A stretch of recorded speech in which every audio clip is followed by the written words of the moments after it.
Hare Krishna.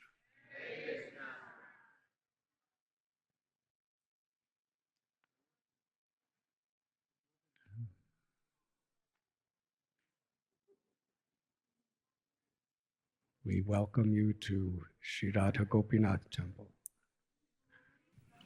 First of all, I'd like to apologize. There are limitless reasons for me to apologize. First of all, in the presence of such exalted souls, God brothers, God sisters, great devotees, for me to be speaking, I apologize. Second of all, I apologize if I start sneezing because I'm allergic to flowers.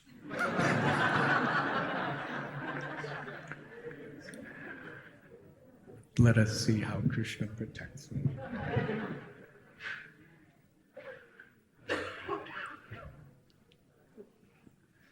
It is said that tapasya, tapo divyam putra kayena satyam, is the festival for the heart of devotees. So this flower festival is a special festival for me.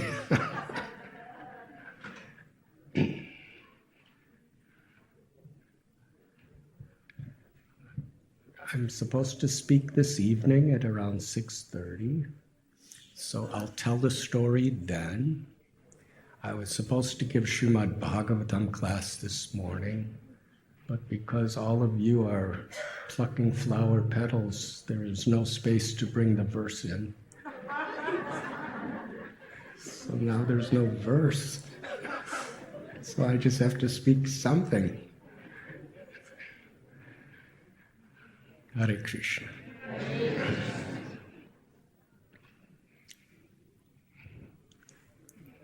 In Krishna consciousness or Bhakti, everything has a deep and profound meaning when we understand it in relation to Krishna, to the supreme source of everything that exists. In the 10th chapter of Gita, Krishna tells, Aham sarvasya prabhavo matta sarvam pravartate iti matva bhajanti mam buddha bhava samanvitaha. I am the source of all spiritual and all material worlds. Everything emanates from me. The wise who know this perfectly engage in my loving service and worship me with all their hearts. The Vedanta or Brahma Sutra, which is the essence of all the knowledge of all the scriptures of all the Vedas, and the great acharyas of the various sampradayas all accept this. And it begins, the first aphorism, Janmadhyasa yataha. That the highest truth, the supreme truth, is the source of everything that exists.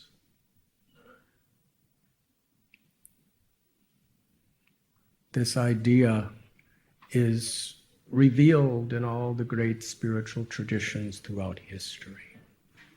Some call this supreme truth Brahman, Parabrahman, God, Allah, Jehovah, Yahweh, Ram, Krishna. But it is that one supreme truth that is the source of everything. Ishopanishad, the invocation, Om Purnam Ada Purnam Idam. That this absolute supreme truth, who is the cause of all causes, the source of everything, is perfect and complete. And therefore everything that is emanating from that supreme truth, which is everything and everyone that exists, is also perfect and complete.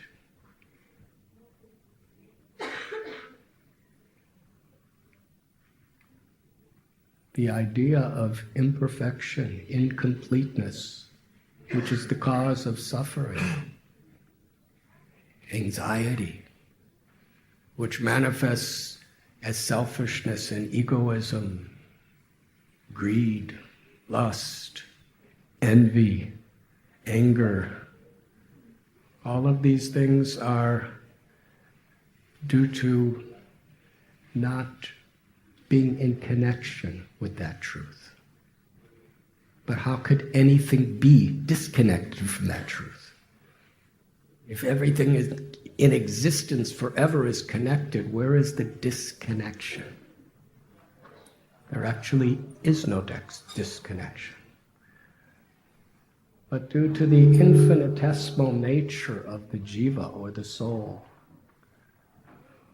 because we have the free will, swarat, the independent free will, we can choose to recognize it or not recognize it. And when we choose not to recognize it, then we turn away from the bright sun of Krishna's beauty, love, and sweetness, and we look into a shadow of darkness. Mayadhyakshena prakriti suyate sacharacharam. Krishna tells even the shadow is working under my direction. But when we look into that darkness, we come under the influence of the ahankar, the false ego. And instead of wanting to be the loving servant, we want to be the enjoyer, the proprietor, and the controller. And in that state, all other illusions manifest. We think we're this body, we think we're the designations of this body, and then we start believing that this is mine and this is yours. And all these material dualities, they all emanate from this misconception. The dualities of pleasure and pain, honor and dishonor, happiness and distress, success and failure, health, disease. All of these, victory, defeat, birth, death, we become very much affected by these because of our forgetfulness of who we really are. And how sarva loka maheshwaram, everything is the property of the supreme object of our eternal love. So in this sense, the sense of everything coming from the same source, comes the idea of advaita, that we are all one with God. But at the same time, in that oneness is limitless variety. And it is in that variety that rasa, or love, is exchanged eternally in this spiritual world. Srila Prabhupada gave an example of flowers. I think all of you are meditating on flowers today.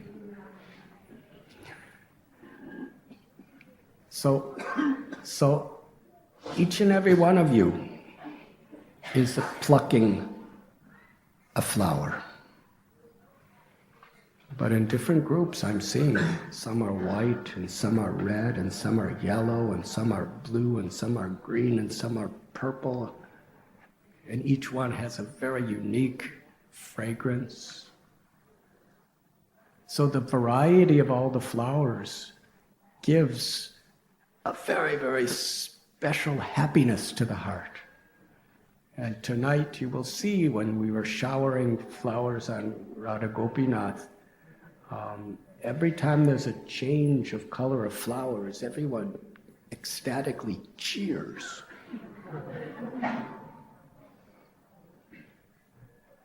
If it was all just white flowers, everyone would be happy.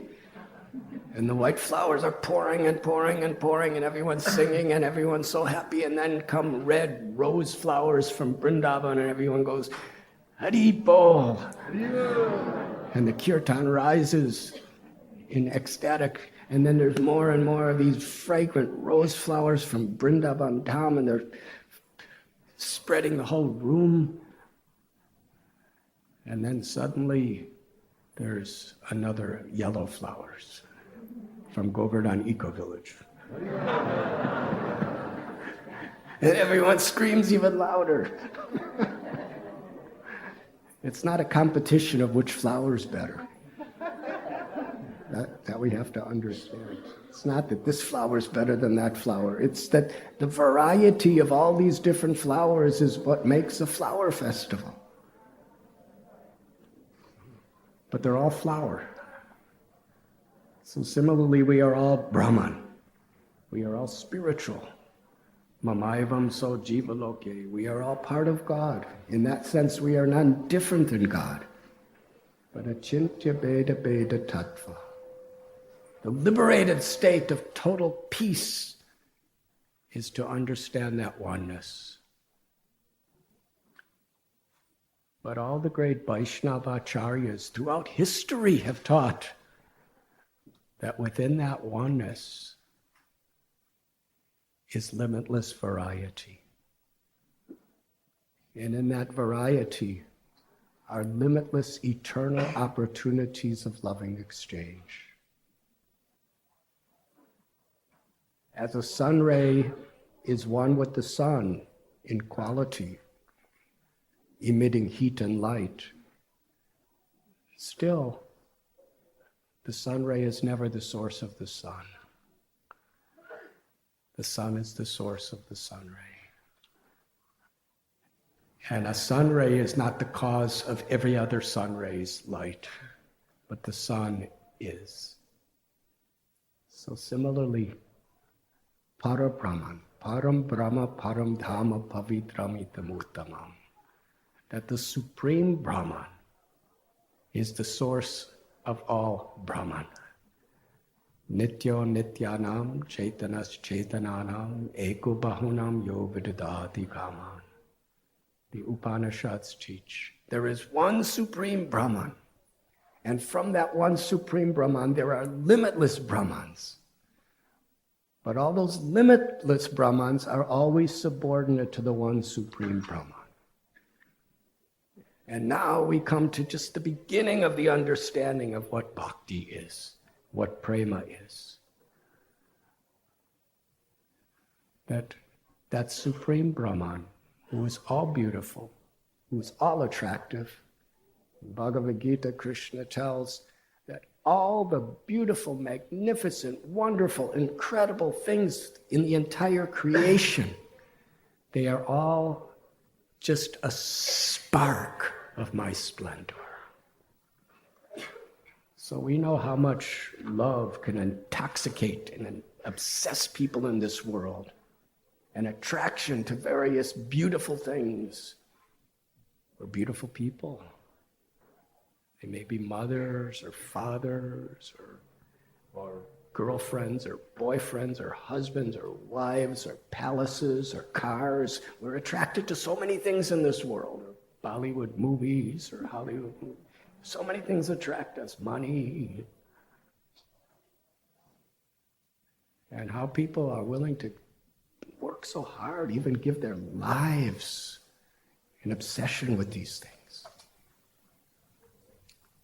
But Krishna tells that whatever attraction, they may be reflected attractions or they may be direct attractions, they're all but a spark, not even a portion of a ray, of one single ray from the limitless sun. So how attractive is Krishna? How all-inclusive, supreme, and ever-expanding is God's love.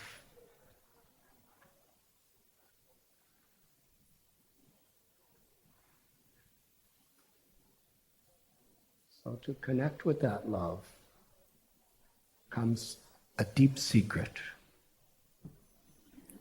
That supreme source of everything, by his own sweet will, is controlled by the love of any one of his devotees.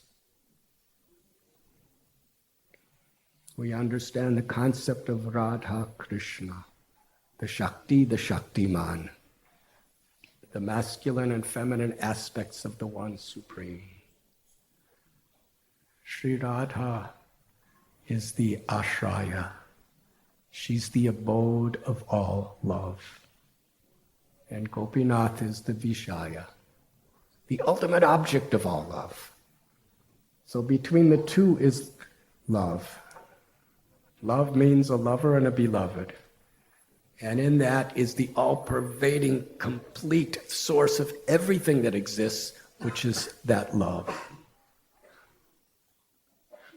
In the Bhakti tradition, it is that love that is ultimately the source of everything that exists.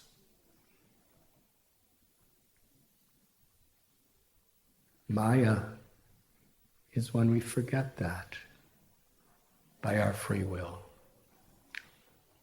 But once we forget, we become very much entangled in a very difficult network of complexities. But Krishna is so merciful, that one supreme truth.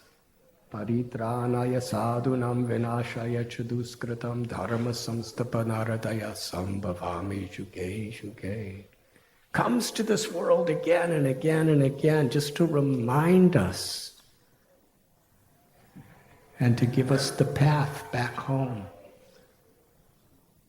to our true nature.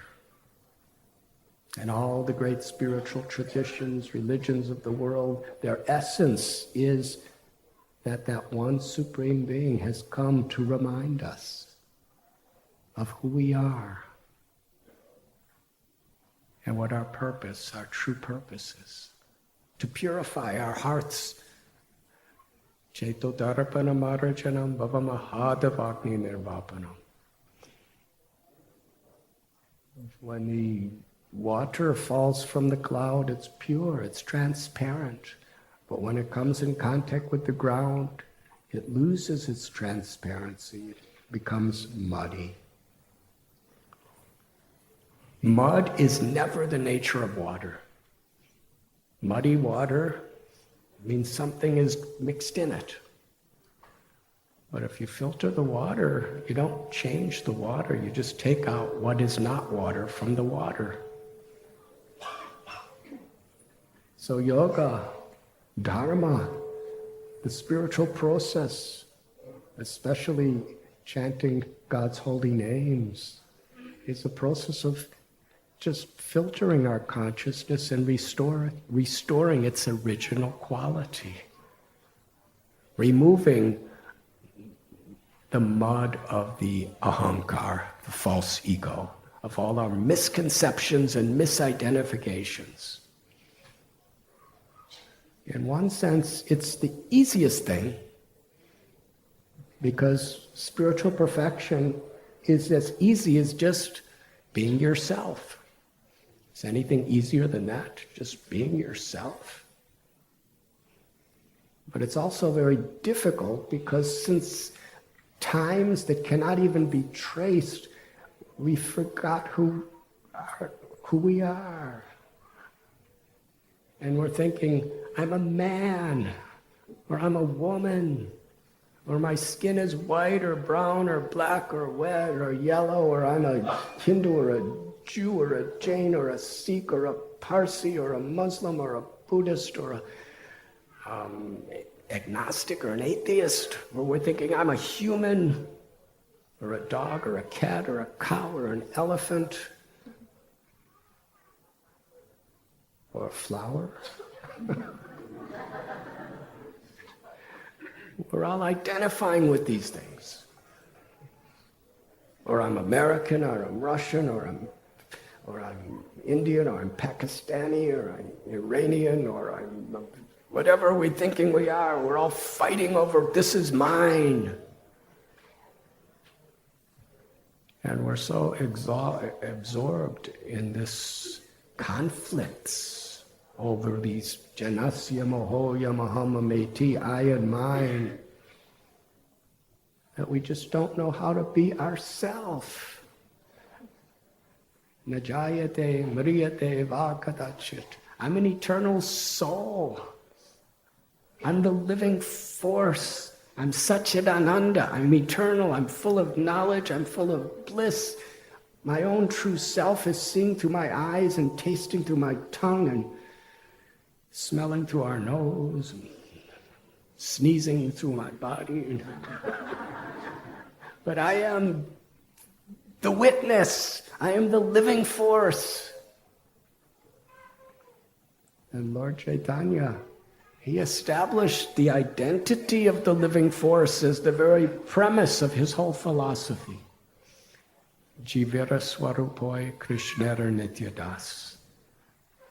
We're all eternally servants of Krishna, of God.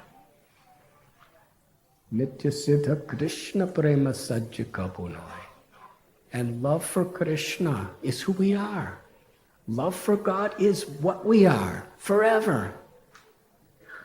Anandam Buddhivardhanam. We're all seeking that love. Anandamayopyasad. And Krishna descends to this world, sends us holy literature, sends us holy people just to remind us where to find that love we're seeking. In awakening our own true selves. Hare Krishna. I hope that woke you up. Because that's the purpose of life, is to wake up.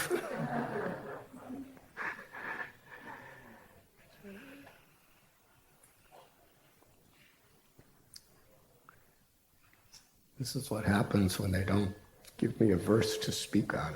I just start speaking. So this flower festival is about celebrating how we are all connected through our love for God. How Krishna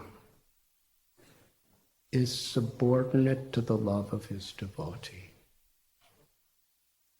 How Krishna is conquered by the love of a devotee. And we were speaking about Radha Krishna because Sri Radha's love, in Ramayana, Sita's love, in Vaikuntha, Lakshmi's love, they're the same person, the same tattva or truth. That love is the cause of all love, the source of all love. And because within our hearts we are part of Krishna, therefore within the souls there's a little particle of Radha's love. And that little particle within the soul of all living beings, when it's awakened, has the power of conquering Krishna. So what is the full, whole of all love? Sri Radha's love. That is why in Vrindavan people say, Jai Shri Radhe. Celebrating that supreme love. And in the Mahamantra we say, Hare Krishna. Hare Krishna. Hare is Sri Radha, the reservoir of all love. And Krishna is the reservoir of all pleasure. Rama, the reservoir of all attraction. So it is reconnecting to our own true souls and awakening that love that is the object and goal of bhakti. And the process in which that is done is called bhakti yoga. And the beautiful thing, my beloved Guru Maharaj Srila Prabhupada would say, that the path and the goal of the path, the sadhana and the sadhya, are the same. One time Srila Prabhupada was asked, I think it was a reporter who asked, what do you hope to get from this chanting of Hare Krishna?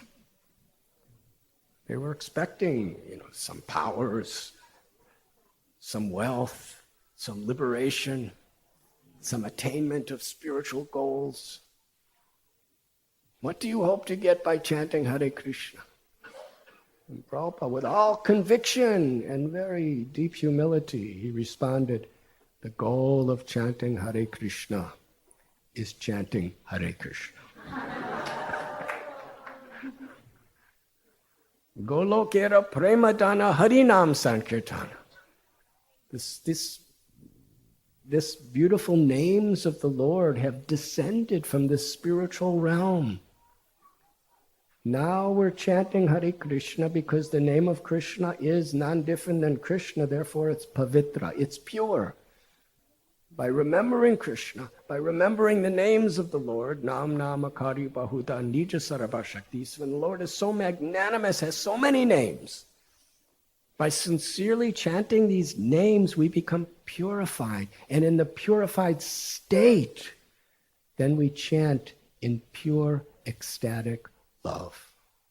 And in that ecstatic love, we want to chant forever and ever and ever. Rupa Goswami gives a glimpse into what's in store for us if we just carry on sincerely. May I say? Rupa Goswami says, when I chant the 2 syllables Krishna, I wish to have many, many, many, many tongues to taste the sweetness of that name. And when that name enters into my ears, I desire tens and millions of ears to hear it more and more. It's like nectar. And when it enters into my heart, it conquers my very life, and I become completely surrendered in ecstasy to those 2 syllables. That is love. So some of us, when we're chanting, we're just trying to stay awake. I'm not going to ask if anyone has ever had that experience. That means we're still in the state of purifying ourselves. But if we carry on chanting and we carry on doing seva, serving, because that puts us in the proper frame of mind by which we can approach the name of the Lord with the right attitude. Seva. But through seva to great souls, Gopi Bhartur Padakamalayora Dasa Dasa Das Anudas. Lord Chaitanya was God. He was Krishna, who has descended into this world as prophesied in the Vedas thousands of years before, and who revealed his opulences and excellences in this way. And he was also, from a social perspective, he was a sannyasi, which in those days sannyasis were actually respected by people. And he was a Brahmin, but a true Brahmin. So everything about him was respectable. He was Nimai Pandit. He was the greatest scholar in the world. But he taught us that he did not identify with any of these things. He performed the duties.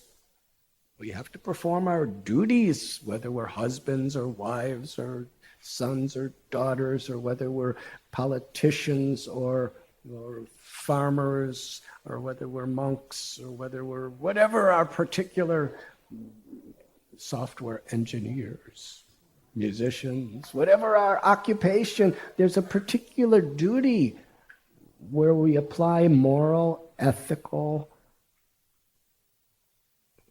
principles and perform all these duties, samsiddhir haridoshanam,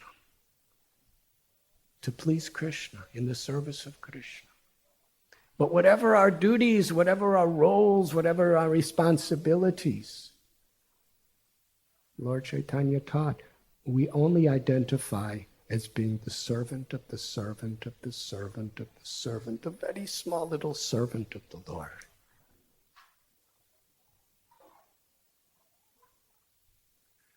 And when he chanted this verse, it was just after witnessing a king named Prataparudra. And this king, he was so powerful that so many invaders tried to come and usurp his valuable kingdom, which expanded a great distance of land. He had such military force that nobody could conquer. And he took care of his citizens in such a wonderful way. And when it came for the Jagannath Ratha Yatra, the king actually revealed what was in his heart. I may be performing the duties of a king as the servant of everyone, but that's who I am. And he came out with a broom and was sweeping the street. Now, sometimes politicians sweep the streets to get votes. Yes, I've seen. But he didn't need votes because he's the king. There were no elections in those days. It was honestly from the core of his heart who he felt he was. The most insignificant of everybody in my kingdom, I am their servant. The birds, the insects, the cats and the dogs and the cows, what to speak of all varieties of humans, I am the servant. Why? Because they're all aham bija pratapita. Sarva yonisha konteya murtaya samavantaya tasam brahma mahajoni raham bija pratapita. Because every living being is a child of my beloved.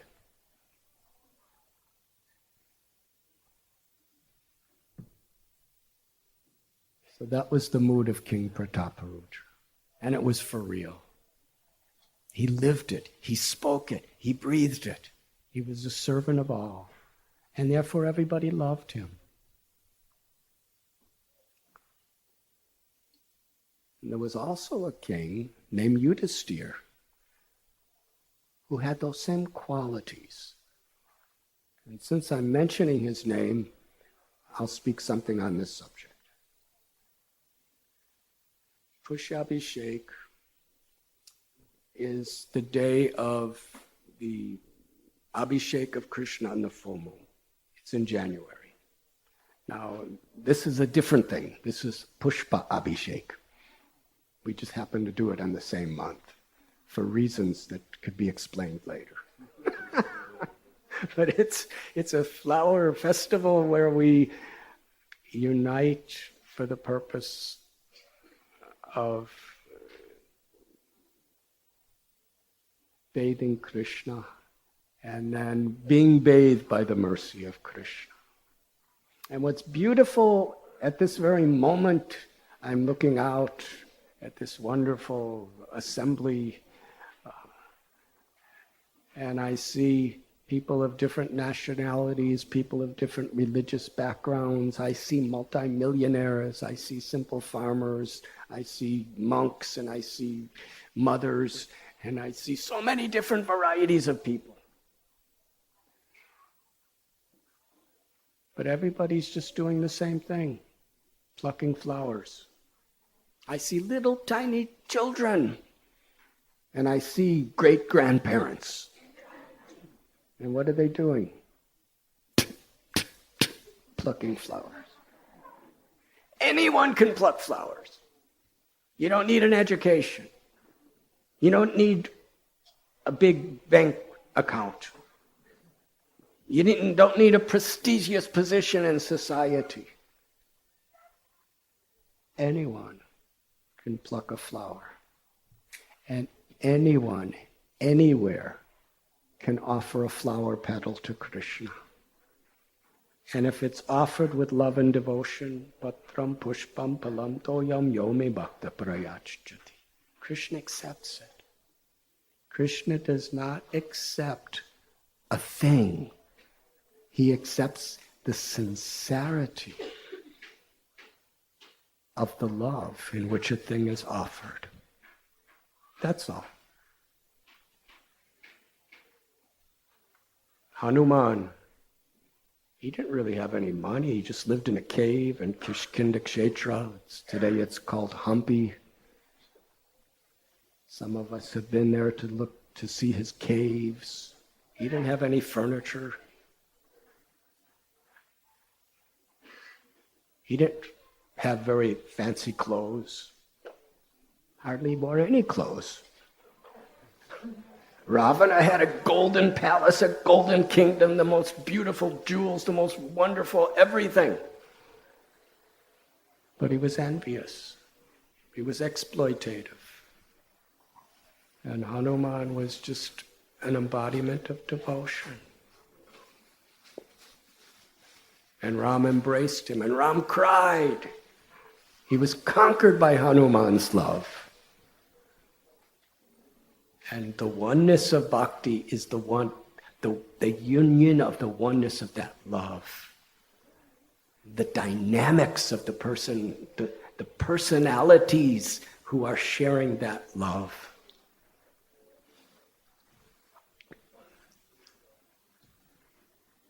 So I'd like to speak briefly, at least that's my intention,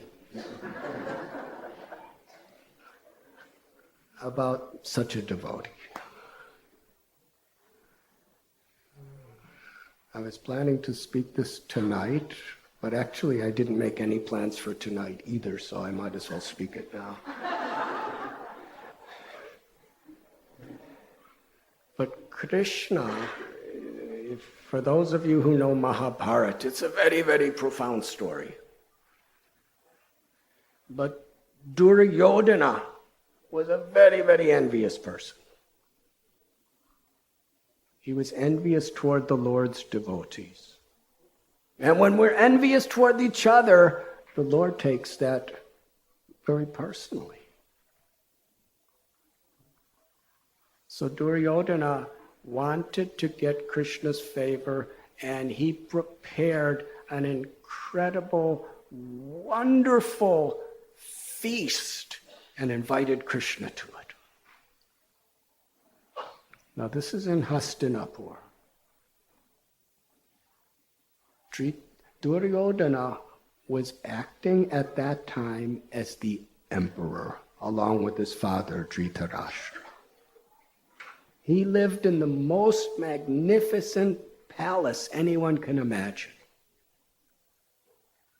And can you imagine what type of cooks he was hiring? The best cooks in the planet. Anywhere there was a good cook, he could just come and they would come. And he had the best cooks, cook the best, freshest vegetables and grains and whatever else there was. It was a royal feast. And he had everything to be served on pure, solid gold plates and cups embedded with precious jewels. He had a wonderful throne arranged for Krishna in the most highly decorated, ornamented courtroom, meeting room. He had the most talented singers and dancers and poets and musicians and actors and actresses all ready to perform for Krishna. It's really an invitation. But his motivation was to get Krishna's favor so he could exploit others. It was selfish. So as all the royal bands and all the Brahmins chanting mantras and the feast was prepared and the actors and actresses and the musicians and everyone was assembled, it was a grand reception. Krishna was coming and he just walked by. He walked by the palace. Didn't even look in that direction. And he walked a little more. He may have crossed a river. And then he came to a little hut where a devotee named Vidura was living. And in that little hut, he never invited Krishna. He wasn't even expecting Krishna. Krishna just showed up. And it was so spontaneous that Vidura wasn't even home, according to the legend. Now, how would you like this, for God to come to your house and you're not even home? So he came to the hut, and Vidurani is Vidura's wife. Vidura is Vidurani's husband. They both share the same love. So she's there and she's hardly even dressed, she's just, doing whatever she's doing a regular day. And suddenly, on the little hut, she comes to the door and there's the Supreme Personality of Godhead, the ultimate object of all prayers and of all love and of all religion and of all life. He's standing right there and she's not even dressed properly.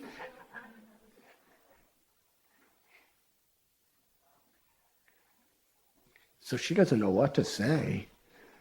She doesn't know what to do. She's all alone. This was too much. And then Krishna wanted to make it get even more exciting. Are you ready?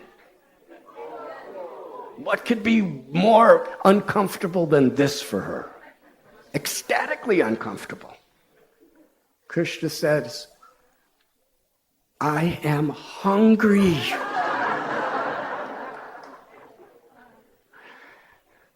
And there was nothing in the house. Because they lived very simple lives. They would just go out and beg and bring some food home, and there was nothing there. And she was thinking, where's Vidura? I'm all alone. So there was no tables or chairs. She just, put a little piece of straw on the floor and said, Krishna, please have a seat. And she wanted to feed Krishna, and she loved Krishna so much. All she had in the house were some bananas. So in great excitement, with tears of love in her eyes, wanting to make Krishna happy with these bananas, she peeled the bananas, and in her ecstasy, she threw the banana outside and gave Krishna the peel. And Krishna ate the peels. One peel after another. He's just, give me more. And she was peeling and peeling, and she was just in another world of love, and she just kept giving Krishna the peels, and Krishna kept eating them, and he was so happy. And suddenly Vidura, her husband, comes in, and he sees a pile of bananas laying there. He's wondering, he's coming in, outside the door, there's all these bananas, and he's wondering, where's the peels? And then he comes in the house, and there he sees Vidurani giving the peels to Krishna, and Krishna just eating and eating. And he said, what are you doing? And Krishna said to him, she's in ecstasy. Don't you see? There's no use talking to her. And then because he said that, she kind of came out of her trance and saw what she was doing. And she became very ashamed.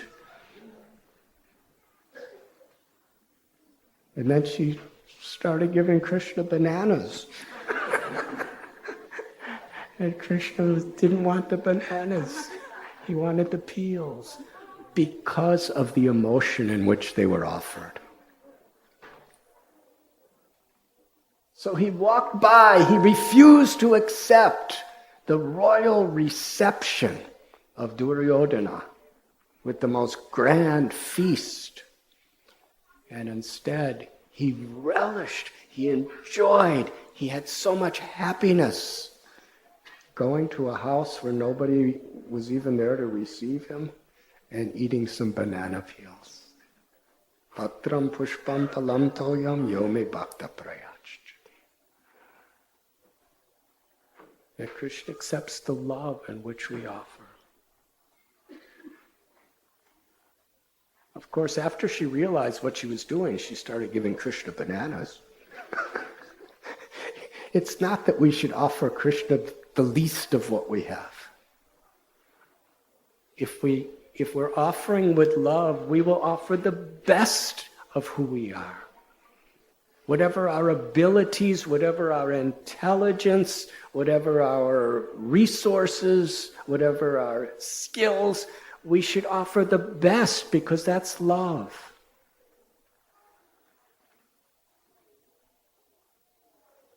But Krishna is not concerned with the quantity.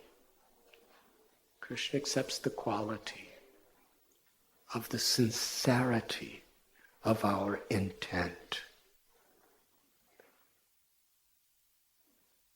So I don't see anybody else plucking flowers, so that's my signal to end the class. At least I think like that. But here we are, we're all plucking little flowers, and tonight, when the Abhishek takes place, you will see thousands and thousands and thousands of flower shower. And what's beautiful about it, we'll talk about this tonight, is you won't recognize which flower was yours. No one will be able to say, that flower petal I plucked.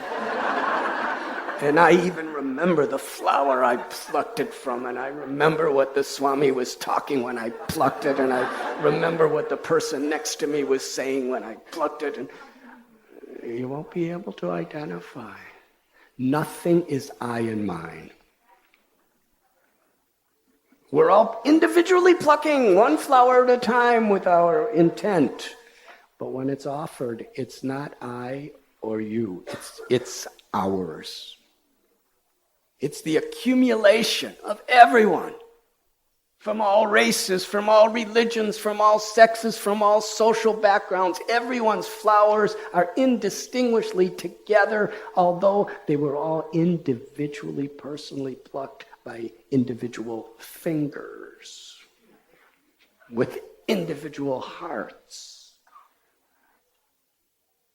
But they're all together being offered. And this is Sankirtan. Sankirtan means all of us together, full, complete. We're all glorifying, we're all pleasing the Lord together. And when we have that mood, it becomes a festival of love. And we will witness that this evening.